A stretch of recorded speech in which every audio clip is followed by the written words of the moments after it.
What would you say are the times that you've seen you've seen God shift your initial desires into His ultimate desires, or times when you've seen God shape your thoughts and prayers through agonizing circumstances?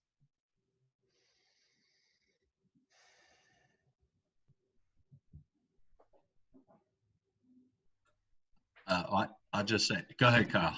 Well, no, you go ahead. Interesting enough, I'm kind of the other way. And what I mean by that is I have such a deep and abiding conviction that the most important thing in the world is for God to be glorified.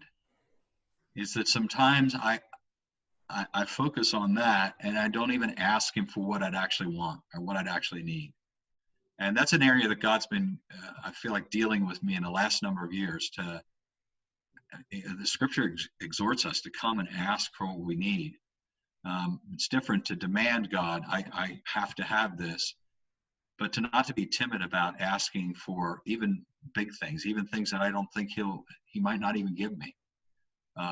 For me, that's an area that God's, I think, trying to push me into. Stop being so, I don't know what the word would be, maybe imbalanced. Stop being so imbalanced in your prayer life. The one thought I had in the message was it selfish for Jesus to pray for the cup to pass, that He wouldn't experience suffering? I know that Jesus has never sinned, and so if He did it, it's not wrong, but I still feel like, is there something self-centered? Is it wrong to pray prayers for ourselves? We might have to edit that part out of the video. One of the things that I think it's easy to be bad at, and that is to recognize Jesus as human. Next Sunday, Sunday 2 weeks, we're going to talk about did Jesus ever claim to be God? And of course, I obviously believe that He did, but sometimes we're better at remembering He was God than that He was human.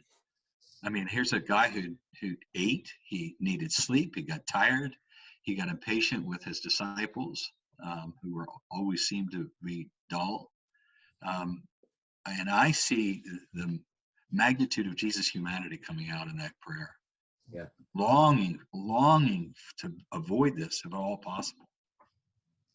And he was in despair. I mean, he was really, truly in despair. And I wonder if that was his most passionate prayer, when the Scripture says that his tears like drops of blood.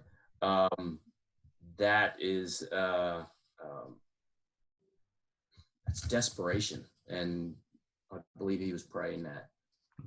Yeah, which I think can even be an encouragement then, going to like seeing, I hate even saying like his human side, like he was divided. Obviously that's not true, but like the humanity of Christ being, this is what it means to be truly human. And to be truly human doesn't mean that we don't pray to avoid suffering, or doesn't mean that we I mean, again, I don't know that we don't pray for God not to take us into suffering either, but we can pray to God, keep us from suffering or keep us through suffering. And I think the bad thing isn't necessarily praying for God to deliver us from suffering, or even God, keep me from this type of suffering, but it's getting into suffering and thinking, I can handle this on my own, and not having suffering then cause me to be in desperate, God, help me through this, hold me through this, keep me through this, whatever those prayers may be. Yeah, I mean, there is a lot of wicked things that happens to Jesus in the Passion Week. You've got the betrayal, the abandonment, you've got the false accusations and kangaroo court, and all of these things aren't God-honoring things. And for, I think when Jesus, I wonder if he's thinking, God, I don't want to see those things happen. I don't want my friends to abandon me. I don't want to be betrayed. I don't want to be misunderstood. And he's saying, is there another way that we can do this that wouldn't allow these evil things to happen?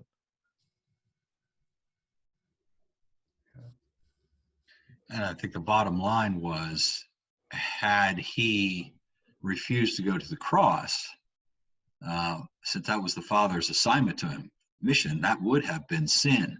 But the longing to miss what he was facing at the crucifixion and all that led up to it, and the longing to miss bearing the weight of the world's sins, the longing was natural and instinctive. But at the end of the day, nevertheless, not my will. To me, that night is the best portrayal of the perfect integration of Jesus' humanity and his divinity. That praying, it's just glorious. I think it's a picture of what God longs for to be true of us. This may be taking another direction off that, but I think of, as I was reflecting on it, think of how incredible too that like Jesus sees his closest followers in that moment failing their test.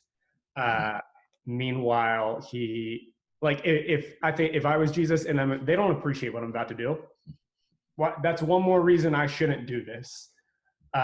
And part of what he's doing by going to the cross is purchasing for us the gift of being able to pray to God. And right there's his disciples who could care less about that gift in that moment, and yet his faithfulness. And even though you fail, even though you don't care about this is an incredible gift.